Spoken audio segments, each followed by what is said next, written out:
Bom dia, bom dia, bom dia. Sejam Bom dia. bem-vindos. Bom dia, querida. Hoje vamos encerrar o capítulo 27, a partir do parágrafo 44.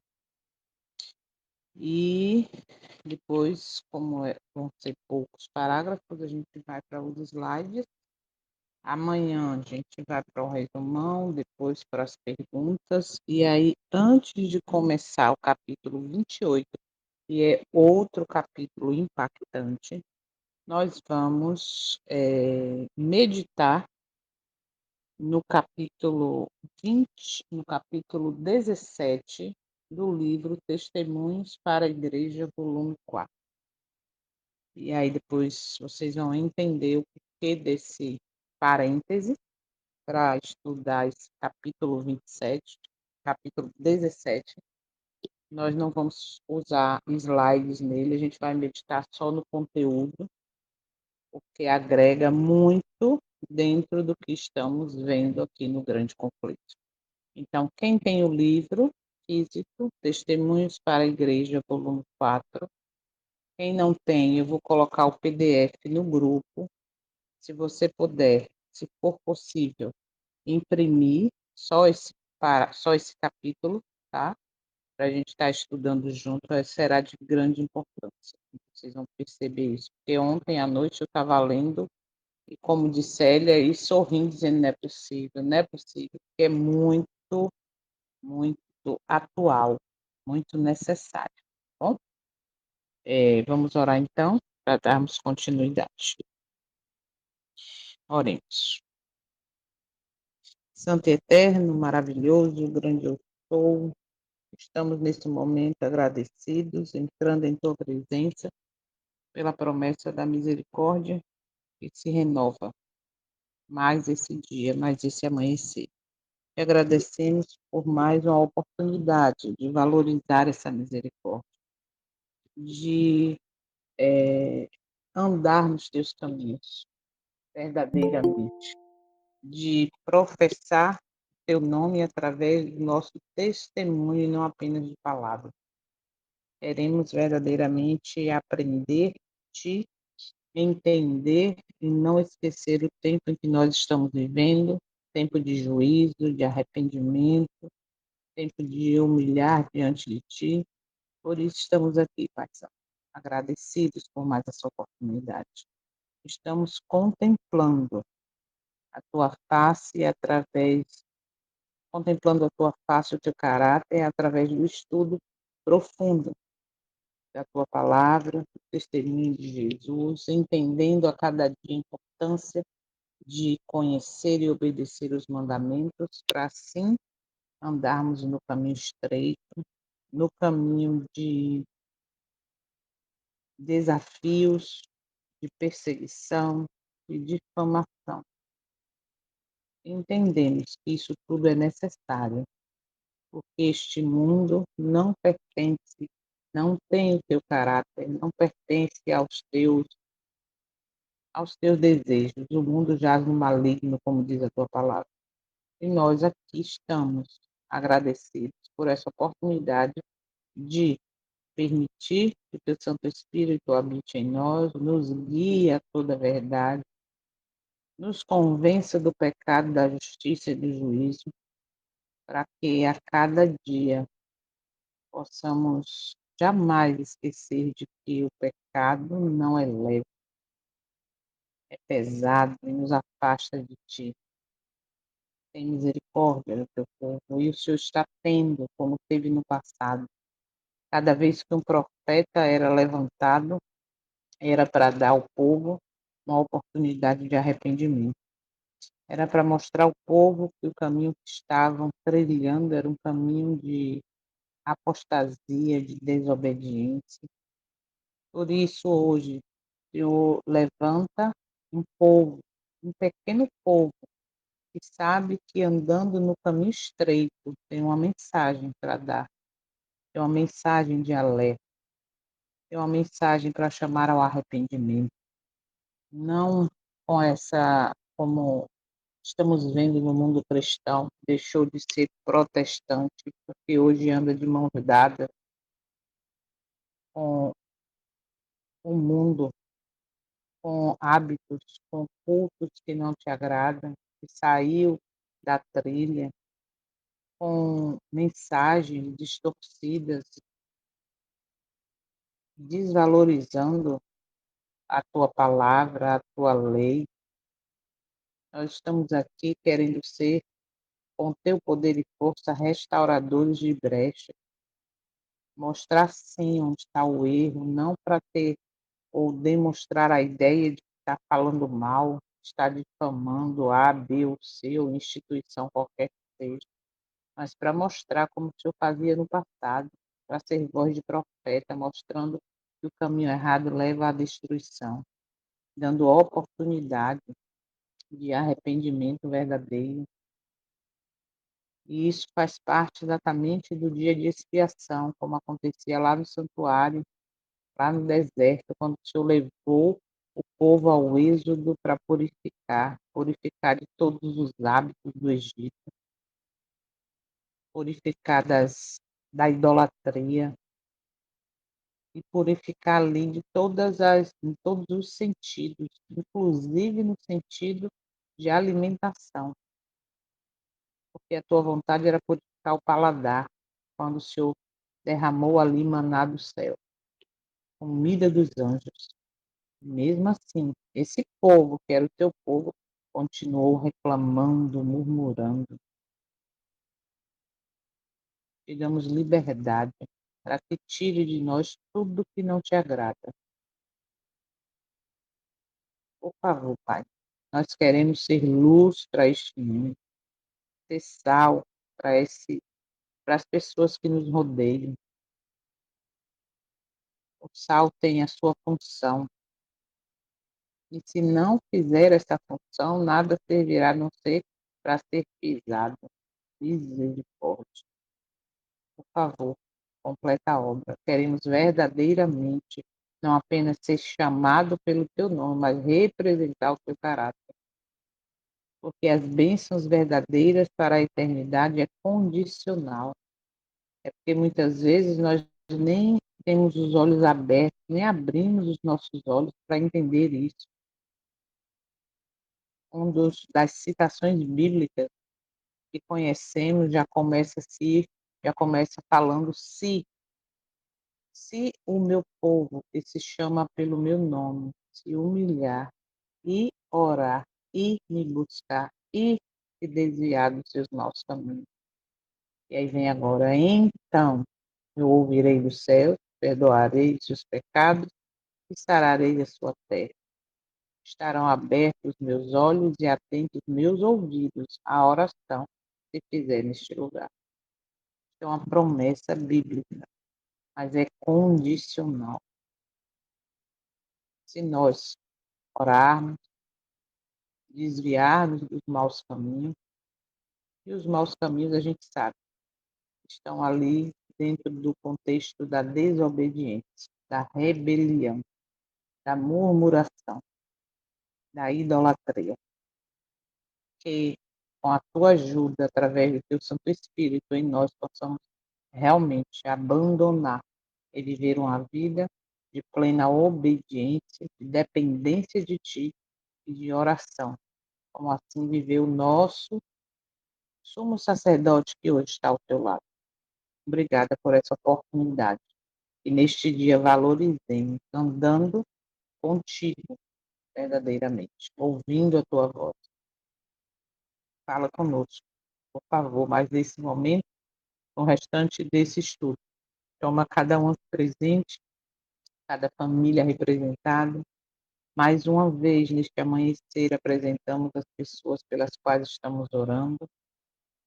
Filhos, cônjuges, parentes, amigos, colegas de trabalho, vizinhos, irmãos que aprendemos a amar, irmãos de fé. Toma cada um em tuas mãos, famílias enlutadas, dos enfermos. Nós nos entregamos e apresentamos essas pessoas porque temos a Ti como nosso único Deus. Obrigada por tudo. Perdoa todos os nossos pecados. Pedimos e agradecemos no doce nome do teu Filho, nosso Salvador. Amém. Amém. Bom dia. Vamos lá, então? A partir do parágrafo 44.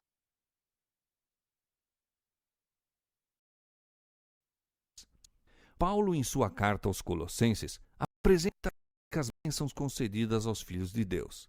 Diz ele: Não cessamos de orar por vós e de pedir que sejais cheios do conhecimento da sua vontade em toda a sabedoria e inteligência espiritual, para que possais andar dignamente diante do Senhor, dando em tudo, frutificando em toda boa obra e crescendo no conhecimento de Deus, corroborados em toda a fortaleza, segundo a força da sua glória, em toda a paciência e longanimidade com gozo. Colossenses 1, 9-11. Outra vez escreve: Então, peraí, calma. Então, a gente já vê aqui. Não cessamos de orar por vós e de pedir que transbordeis de pleno. Não é superficial, não é uma parte de pleno conhecimento da sua verdade. Em toda a sabedoria e entendimento espiritual, olha, sabedoria e entendimento espiritual, a fim de viverdes de modo digno, ok?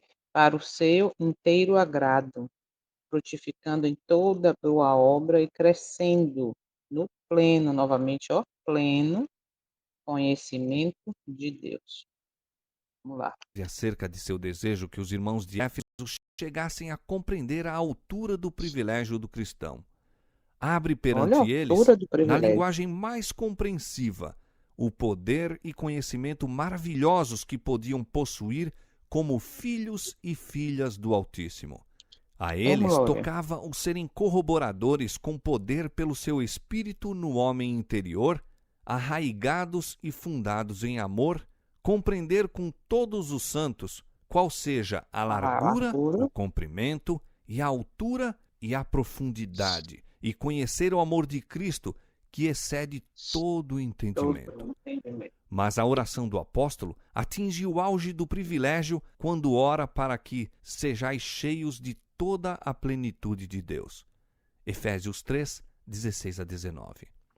Aqui se revelam as culminâncias do aperfeiçoamento a que podemos atingir pela fé nas promessas de nosso Pai Celestial quando cumprimos os seus preceitos. Olha aí. Mediante os méritos de Cristo, temos acesso ao trono do poder infinito.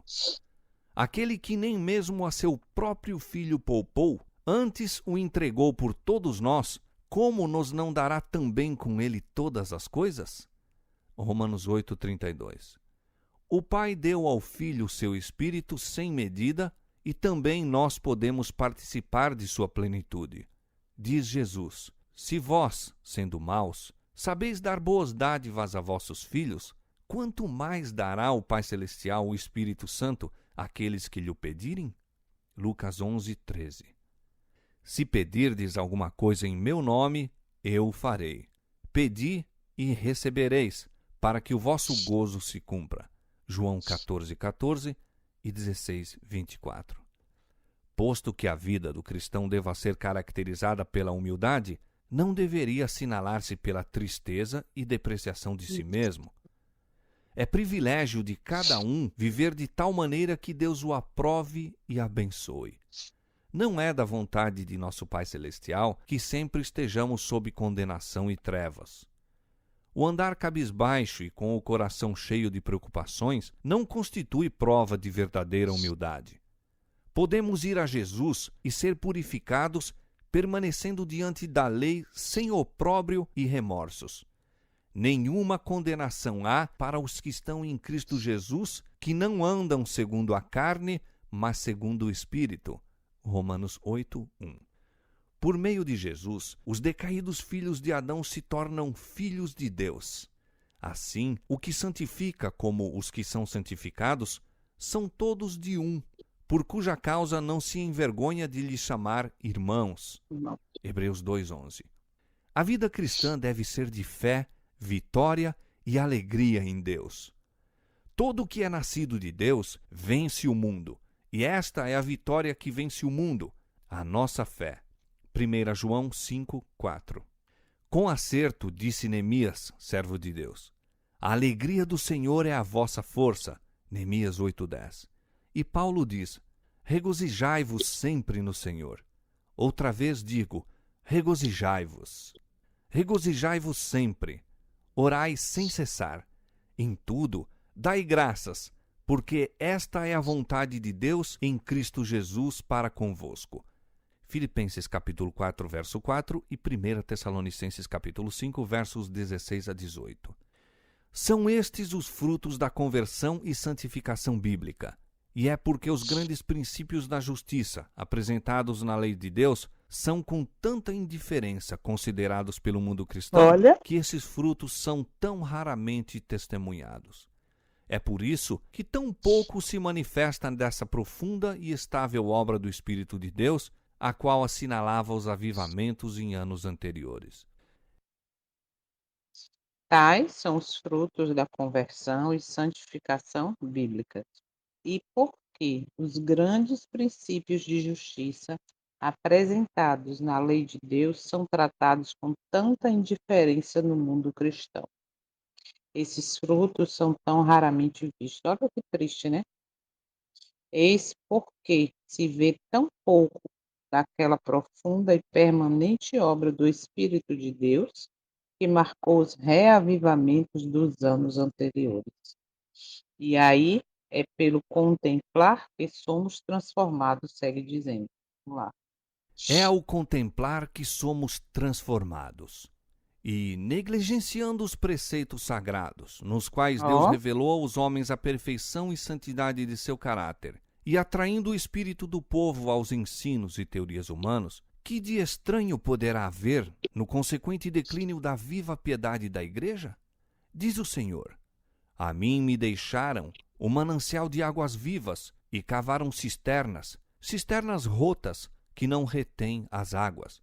Jeremias 2,13. eita, Bem-aventurado o varão que não anda segundo o conselho dos ímpios. Antes tem o seu prazer na lei do Senhor, e na sua lei medita de dia e de noite. de noite. Pois será como a árvore plantada junto a ribeiros de águas, a qual dá o seu fruto na estação própria e cujas folhas não caem. E tudo quanto fizer Quanto tiver, prosperará. prosperará. Salmo 1, 1 a 3. É somente à medida que se restabeleça a lei de Deus à sua posição exata que poderá haver avivamento da primitiva fé e piedade entre o seu povo professo. Hum, Assim diz o Senhor: ponde-vos nos caminhos e vede, e perguntai pelas olha, veredas antigas, qual é o bom caminho, e andai por ele, e achareis descanso para a vossa alma. Jeremias 6:16. que bênção. E final de capítulo, claro, né? É somente à medida que se restabeleça a lei de Deus à sua posição exata, que poderá haver avivamento da primitiva fé e piedade entre seu professo povo.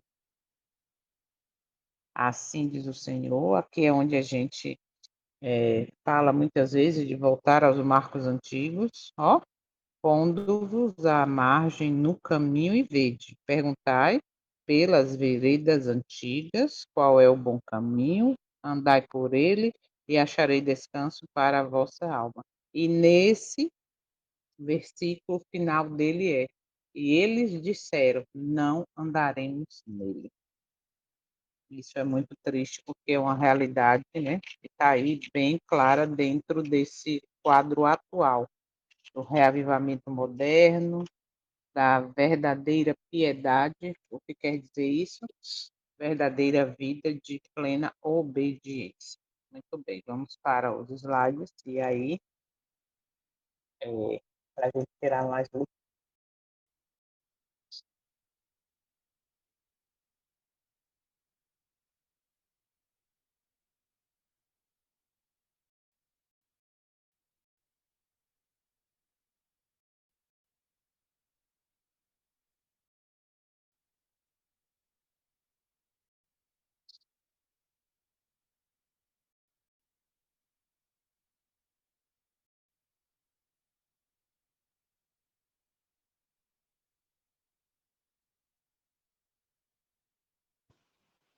Ju, tá sem som.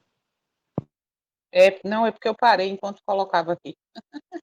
É que estava calada mesmo. Vamos lá, então. Do parágrafo 44 ao 51. Tá bom, desculpa. Tranquilo. Esse trecho revela o equilíbrio da vida cristã, revela crescimento espiritual, poder, alegria e obediência. Ok? Então, o verdadeiro equilíbrio está dentro desse quadro aí. Ponto 1. O Eterno deseja que sejamos cheios de conhecimento de sua verdade. Colossenses 1:9. E hoje muitos querem bênçãos, mas não conhecer a vontade do Eterno. Muitos aqui, eu vou botar assim, todo o mundo cristão evangélico, que deveria ser protestante, não está sendo mais, querem bênção. Pegam a vitória de Cristo e bota que você, como eu sempre digo, vai conseguir bênçãos e vitórias para este mundo, né? A cura, o emprego, o carro, a viagem, o tal, e vai, vai, vai, vai. Então, só querem bênçãos, bênçãos, bênçãos. Mas quando fala em conhecer profundamente, né, as veredas antigas e andar por ela, aí agora não precisa disso, é extremismo, para que isso? Que Deus quer o coração, somos salvos pela graça, viva do jeito que você está vivendo, com a falsa segurança, porque um dia se batizou, porque tem um nome no livro da igreja, porque, sabe? E, infelizmente, isso tem acontecido, é um retrato do mundo cristão evangélico. Por quê? Porque hoje querem bênção. Vou a Cristo para ter bênção. Esquece que para isso se manifestou Cristo. Para quê? Para destruir as obras do diabo. E qual é a obra do diabo? Nos levar a pecar, nos levar a fazer a vontade dele através da desobediência, da rebeldia, de abrir concessões e por aí vai. Então, hoje, o mundo cristão evangélico quer bênção, sim, né? Quer, como diz, vida plena, né? Mas não quer conhecer a verdade. Por quê? Porque a verdade revela onde está, põe o dedo na ferida, popularmente dizendo. Revela o que precisa ser mudado, revela o que está errado, revela o traço do pecado, que é algo pesado e nos afasta do eterno. Então, não quer. É triste, mas é verdade. Ponto 2. A vida cristã deve agradar ao eterno em tudo. Olha ainda aí uma parte de Colossenses 1:10, agradando-lhe em tudo.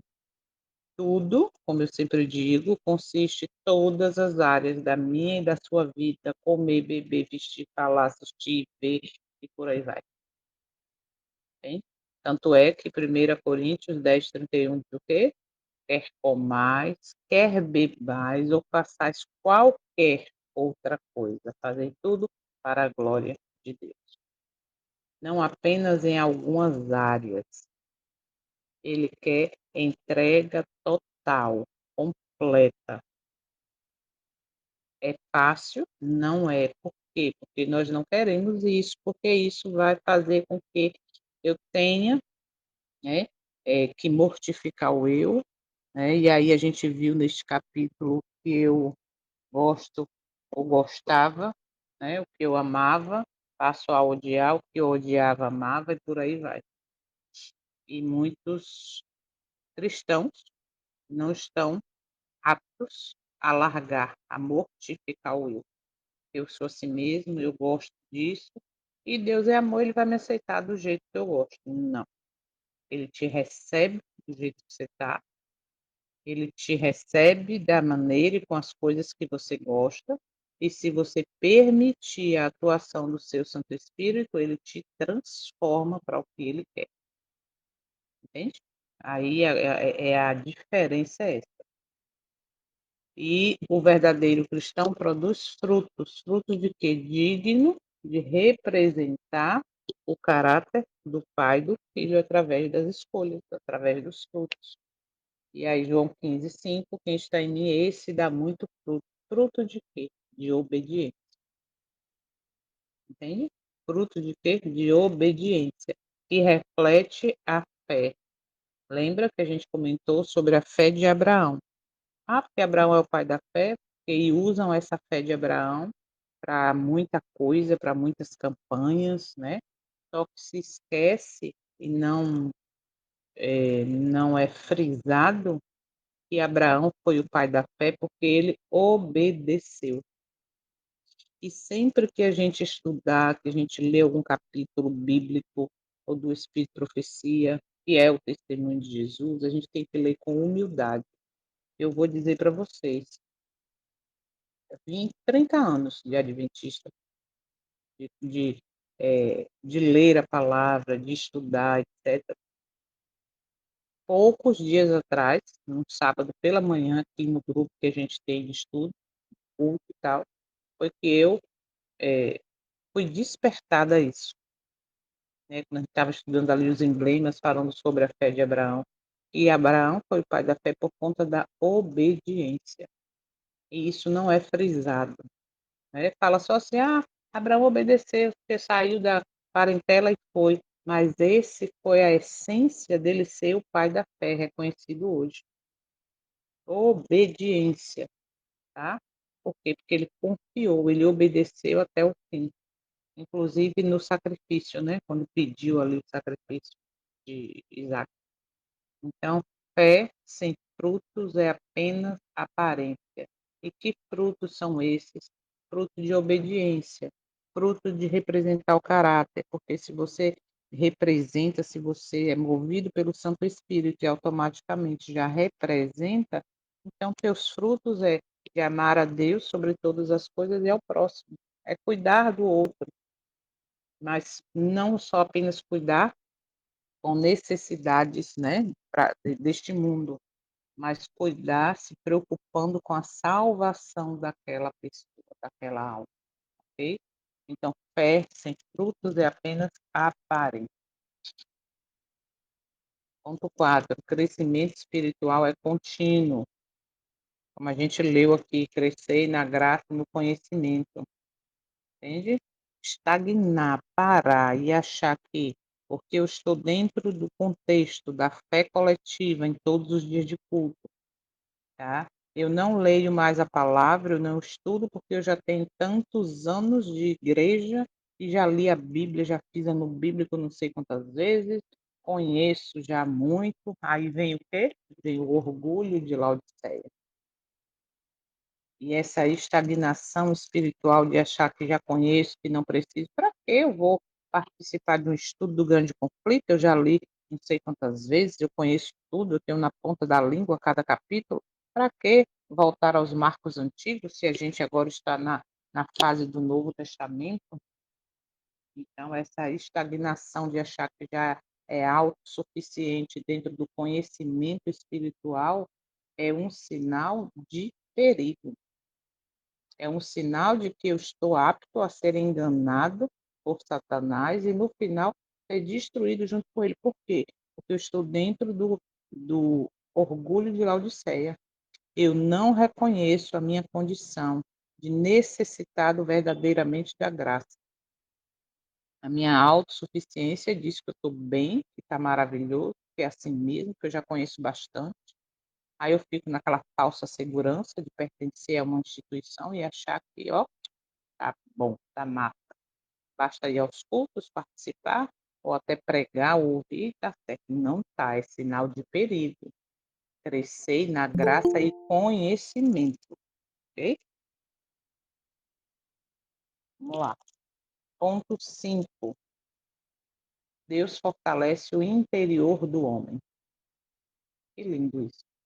Efésios 3,16 termina ali dizendo que fortalecidos com poder pelo seu espírito no homem interior. A verdadeira força não é externa, é espiritual. Não adianta apenas achar que está bem, né? Na visão humana das coisas, é muito abençoado, mas a vida espiritual está parada, está confiando numa falsa segurança, achando que é suficiente. Não. A verdadeira força que vai fazer estarmos seguros nesse tempo em que nós estamos vivendo, que acreditamos que é o tempo do fim, ok? Tem que buscar a força espiritual, porque já entendemos que todo apoio humano será tirado. E na hora da prova da fé, eu não vou chamar aí a irmã Maria, minha xará, nem o irmão Lênio, nem Soninha, nem Cris, nem Célia, nem Giovanni, nem quem quer que seja, não. Vai ser eu e o Eterno. E para isso eu tenho que estar fortalecida, espiritualmente falando, para estar de pé no dia da provação. Ponto 6. O amor é a base da vida cristã. Sem amor, toda religião perde o sentido. Sem amor, toda religião perde o sentido. E a Bíblia diz que Deus é amor. Ou seja, sem Ele, sem fazer a sua vontade, sem viver, entende? Sem voltar a esse tempo de dependência, essa vida de dependência, a religião não faz sentido. A religião vira aquilo que a gente viu neste capítulo que fala o quê? Que a religião é o esporte dos infiéis, parágrafo 8. A religião tornou-se esporte, o esporte dos infiéis e céticos, porque muitos que lhe portam o nome são ignorantes de seus princípios. E aí vive aquela ideia de que, uau, está tudo certo, está crescendo, né? Olha como está isso. Não. Sem verdadeiramente a presença do Eterno, que é sem amor, toda religião perde o sentido. E, infelizmente, hoje, dentro desse povo, né, que professa ser os guardadores da lei, e dentro desse povo que se professa cristão agora como um todo, existe, sabe o quê? Existe muito amor, mas a religião. Porque quando fala amor ao próximo, aí realmente não existe na prática. Eu estou falando de algo que está acontecendo, porque quando você vai pregar a verdade, quando você vai alertar, quando você vai ser voz de profeta, aí você percebe que o amor, aquelas pessoas que estavam na tua convivência, estavam envolvidos, estavam abraçando você todo dia de culto, sábado pela manhã, não existe amor.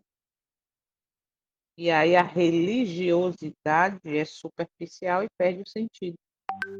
Por isso que você passa, depois que você enxerga e passa por isso, você deixa de defender a religião, sabe, de vestir a camisa, porque eu sou tal religião, eu sou, e passa a viver e defender o evangelho eterno. Por quê? Porque hoje não existe o verdadeiro amor. Aquele que me ama, guarda os meus mandamentos. Não existe. Por quê? Porque o povo vive em desobediência. Ponto 7. O amor de Cristo é infinito e incomparável. E a gente viu essa citação linda de Efésios, né? Nunca entenderemos completamente o amor de Deus, mas podemos vivê-lo. E o que é viver o amor de Deus? Falei aqui neste instante. Aquele que me ama, guarda os meus mandamentos. Então, viver a essência do amor é viver, vou repetir, em plena obediência à vontade do Eterno. E essa vontade está resumida na citação de Cristo, que é muito usada hoje pelo mundo evangélico: amar a Deus sobre todas as coisas e ao próximo como a ti mesmo. Mas esse amar a Deus não é em forma de religião. Ah, estou amando porque eu levo a Bíblia, E agora muita gente não quer nem mais levar debaixo do braço, é no celular, porque eu não falto um culto, porque eu estou bonitinho ali no dia de culto, entende? E aí a gente acha que isso é o suficiente. Mas o amor de Cristo, de fato e de verdade, ele é infinito, ele é incomparável.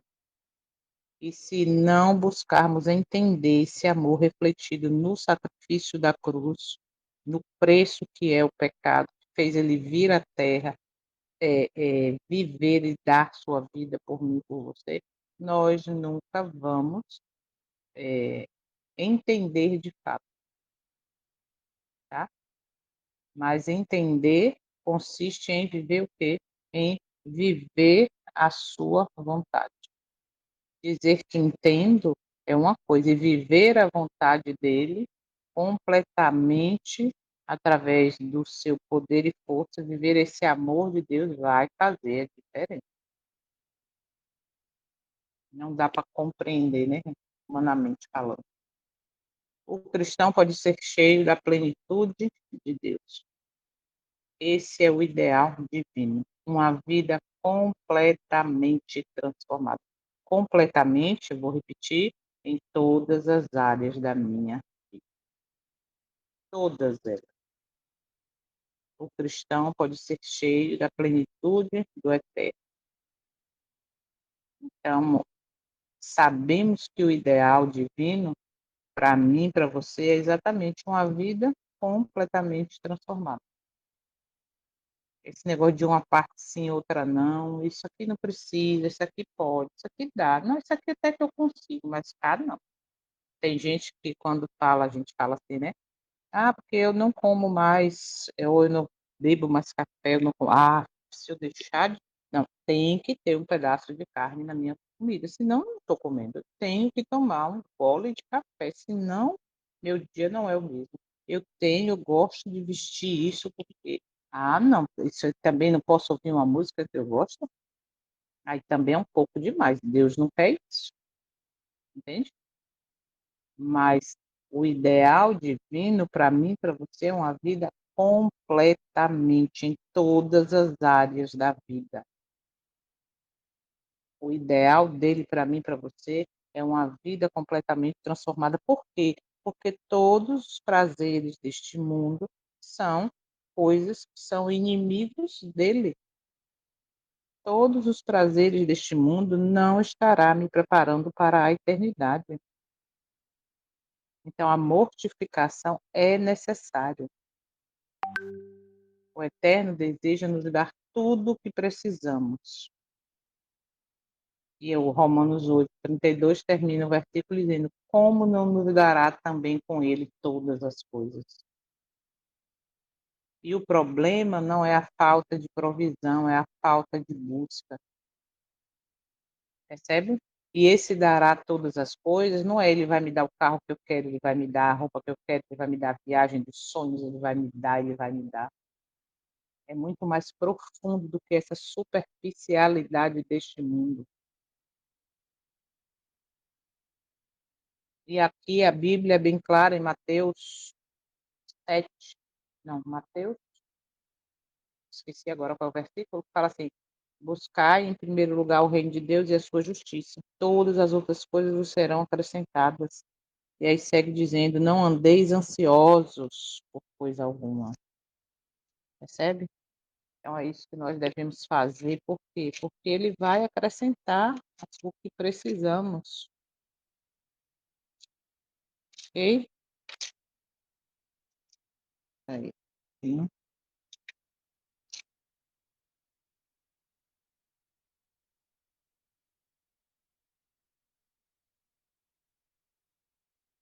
E o problema, então, não é a falta de provisão, é a falta de busca. O Espírito Santo é dado àqueles que pedem. Uau!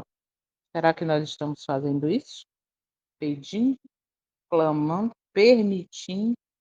Muitas vezes nós não pedimos porque não queremos deixar ou mortificar o eu. Porque a partir do momento que o Espírito me convence do pecado, da justiça e do juízo, aí vem agora a mortificação do eu, vem o preparo vem o entendimento de que a minha justiça é Cristo e vem o preparo para viver o dia de expiação. Entende? Então, muitas vezes nós não pedimos porque esquecemos ou porque não queremos mortificar o eu. E temos que pedir sim. Ó, Lucas 11:13. E muitos vivem fracos espiritualmente porque não pedem. Aprendamos a pedir o Espírito Santo, o batismo, a plenitude. Afinal de contas, Efésios é bem claro quando diz que o selo, o Espírito Santo, é a garantia. Lembra? Da salvação. É a garantia. Opa, então eu preciso dele, sim, eu preciso desta presença para me transformar, me preparar para a eternidade. A vida cristã, ponto 11, não deve ser de tristeza constante, nenhuma condenação há para os que estão em Cristo Jesus. Aí segue o versículo dizendo que não andam segundo a carne, mas segundo o Espírito. Por quê? Porque muitas versões bíblicas param nesse pedacinho aqui. E nenhuma condenação é, opa, estou em Cristo, aceitei a graça, faço parte de uma igreja, pronto, eu não vou ser condenado mais nunca. Quem levantou a mão e fala, irmão Lênin. Gil, lá em João, no capítulo 15, fala que se estiver em mim e eu estiver em vós, pedireis o que quiseres, vos será concedido, como ele falou nesse tempo aí. Mas é o seguinte, Jesus falou, se estiver em mim, pedireis o que quiseres, vos concederei. É aquilo que nós necessitamos para a nossa vida espiritual e não para a nossa vida material.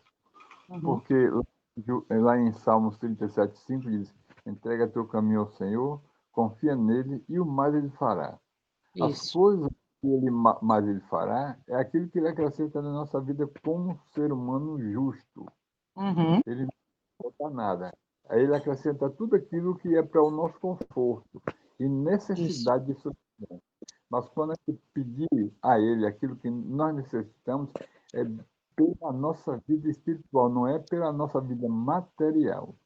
Perfeito. Tá bom? Muito bem. Isso faz uma grande diferença. Isso aí. Tá certíssimo. Então, nenhuma condenação há para os que estão em Cristo, mas que não andam segundo a carne, mas segundo o Espírito.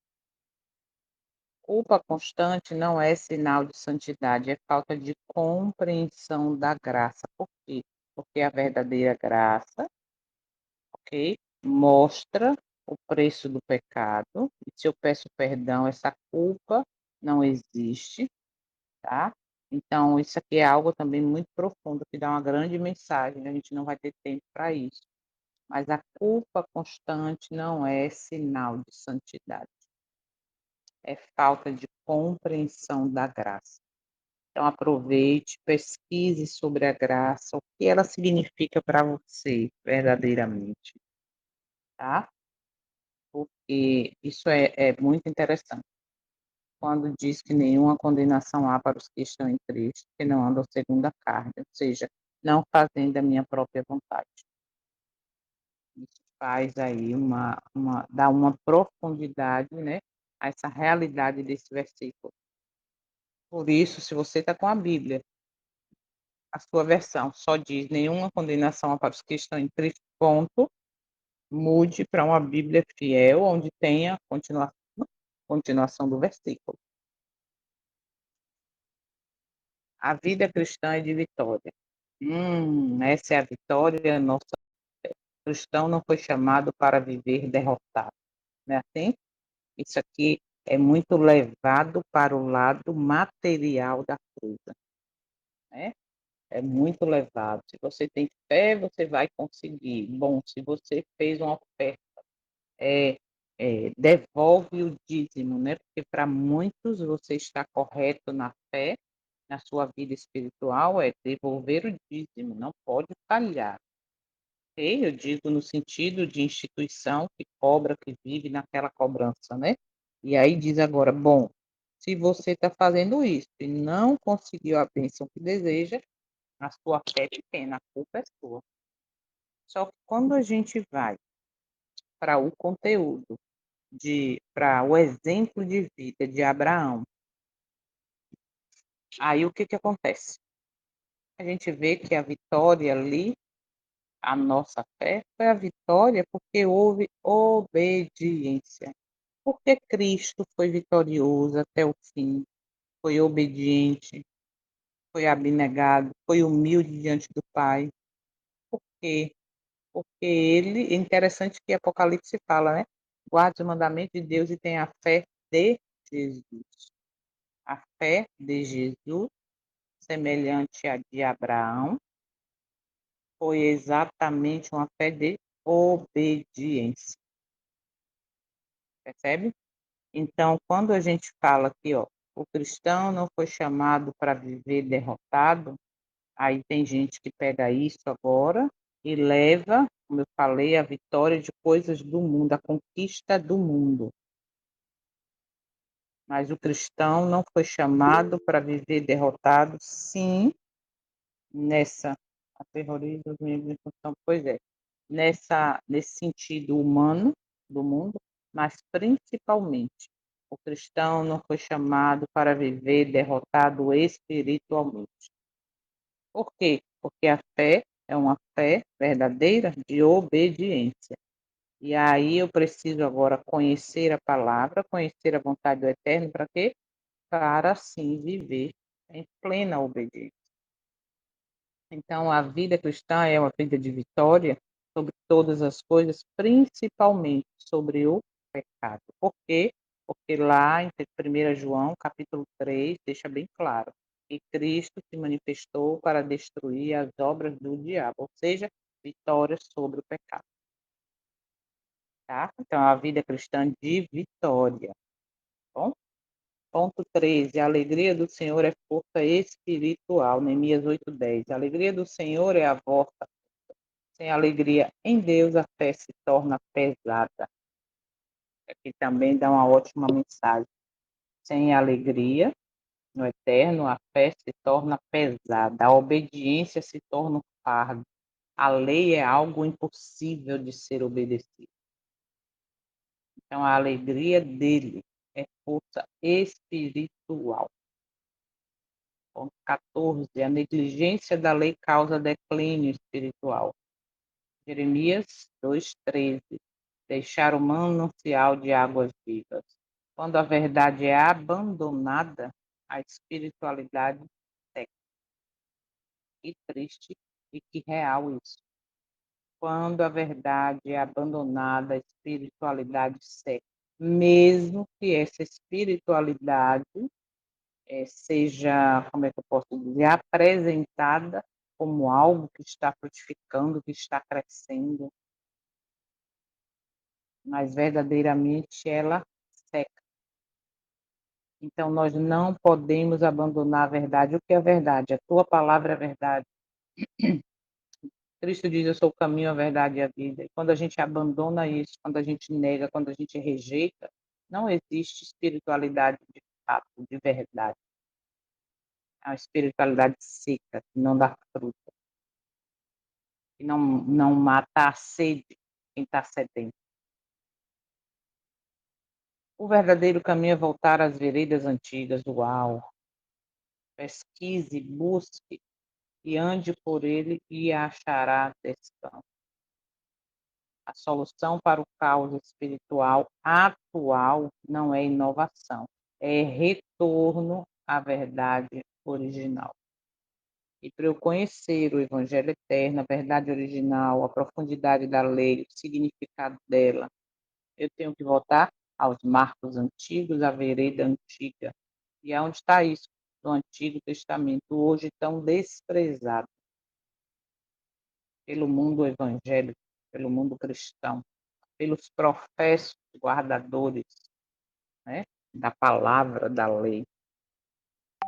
E, então, busque os marcos antigos. Onde é que estão os marcos antigos? Principalmente nos 5 primeiros livros, conhecidos como Pentateuco.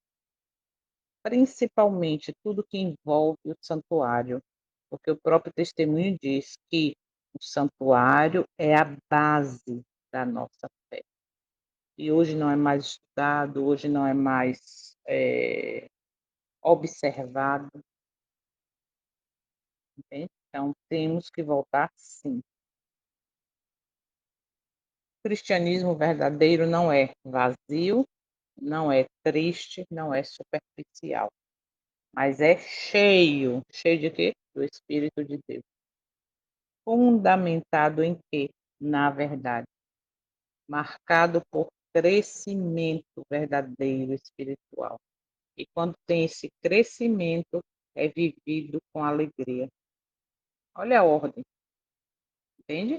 Eu estou cheio do Espírito, porque eu peço, porque eu me humilho diante do Eterno pedindo e mortificando eu. E eu vivo isso fundamentado na verdade, que é a palavra, que é a rocha, que é uma pessoa, que é o meu Salvador, seu Salvador. E aí eu vou crescendo espiritualmente, me fortalecendo, e tudo isso, a vontade do Eterno é vivido com alegria, tá? Não é um fardo pesado, pelo contrário. Então, a pergunta para a gente meditar hoje, próximos dias, sua vida espiritual está seca e superficial ou crescendo e frutificando, cheia do Espírito de Deus? E só temos sempre, sempre, sempre duas opções: caminho largo, caminho estreito, a ovelha e o bode, é sal da terra ou não é sal da terra, entende? Ou é obediente aos mandamentos ou não é. Então, como está a sua vida espiritual? Medite nisso. Lembre que dentro do que a gente estudou neste capítulo está envolvido aí é o que? O reavivamento verdadeiro e o falso reavivamento, entende? O verdadeiro reavivamento produz o que? O exame de coração e humildade. Me leva, leia de novo depois esse capítulo, observando as coisas. Olha só, o parágrafo 3. Os reavivamentos produziram profundo exame de coração e humildade. Eles se caracterizavam por apelos solenes e ferventes ao pecador, por terna compaixão pela aquisição do sangue de Cristo. Homens e mulheres oravam e lutavam com o Eterno para a salvação de pessoas. Mas a gente sabe que muitos reavivamentos modernos hoje não têm essa preocupação de salvar ou de mostrar às pessoas. Por quê?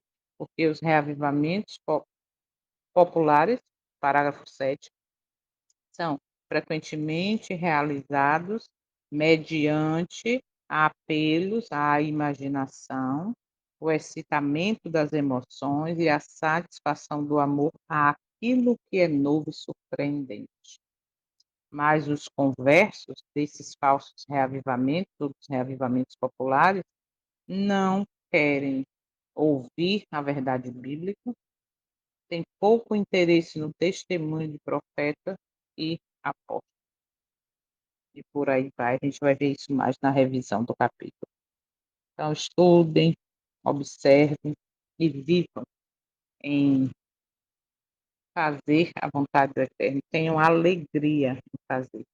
Sejam contentes e alegres com isso. Alguém quer fazer alguma observação? Algum comentário ou oração final? Aí, como eu falei para quem não estava aqui no início, quando acabar esse estudo desse capítulo, vai ser a revisão, perguntas e respostas. Nós vamos para quem tem o livro físico, deixe já preparado ou vai examinando o capítulo 17 do livro Testemunhos para a Igreja, volume 4. Capítulo 17 diz: Jeremias reprova Israel. Nós vamos estar estudando, não com slide, tá?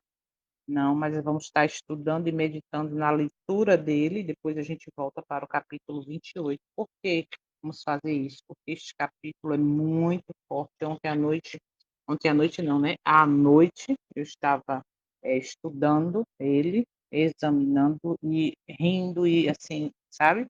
Rindo no sentido de, meu pai, como é que não acredita nisso que está escrito há mais de 100 anos e tem um retrato dos nossos dias. Então, a gente vai estudar ele, assim, examinar, tá? Para poder, dentro como eu posso dizer, desse período de repreensão, de aviso, de abrir os olhos, estarmos também agregando mais informação e valor, tá? Dentro da palavra, estudando este capítulo. Então, se você tem o livro, já pega, deixa separado. Se você não tem, eu vou botar o PDF no grupo desse livro. Tente imprimir só este capítulo para que você acompanhe a leitura dele, o exame dele, porque realmente é muito válido, tá bom? Vamos orar então. Santo Oi? Fala, irmão, vai orar para a gente? Amém. Pronto, por favor. Querido nosso Deus, nosso Pai eterno, nosso grande Redentor, teu Filho amado, que o Senhor enviaste para nos redimir de todo o nosso pecado. E assim, Senhor Deus, estamos aqui, nos colocando humildemente na tua santa e poderosa mão, porque nós não temos condições de prosseguir nessa vida sozinho, sem ajuda, sem auxílio. Ninguém pode nos ajudar, Senhor Deus, a não ser o Senhor, que é o Criador de todas as coisas. E nós, como os teus filhos, estamos aqui humildemente nos colocando nas tuas mãos, para que o teu Espírito seja habitado em nós. E através do teu Espírito, venha, Senhor Deus, a necessidade de vindicar o caráter de nosso Senhor e Salvador, Yahushua. Toma nós tuas santas mãos. Capacita a nossa vida, Senhor Deus, a buscar a santificação nesses últimos dias, sem a qual nós não temos como ver o Senhor. Tem misericórdia de nós. E essas mensagens que foi dita hoje, e que nós ouvimos, e que lemos, que o Senhor faça com que possamos sempre estar lembrando, meditando, Senhor Deus, para que a nossa vida seja restaurada conforme a tua vontade.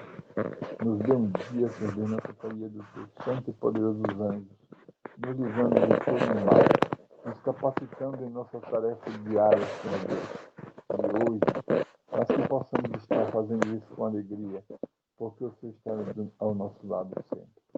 Nos dê um bom dia nas pessoas santos anjos, e pedimos que agradecemos no doce e sagrado nome do Messias, Yahushua, hoje e sempre. Amém. Amém, amém. Obrigada, irmão. Que o Senhor nos abençoe e nos guarde até amanhã. Já passo o link já já.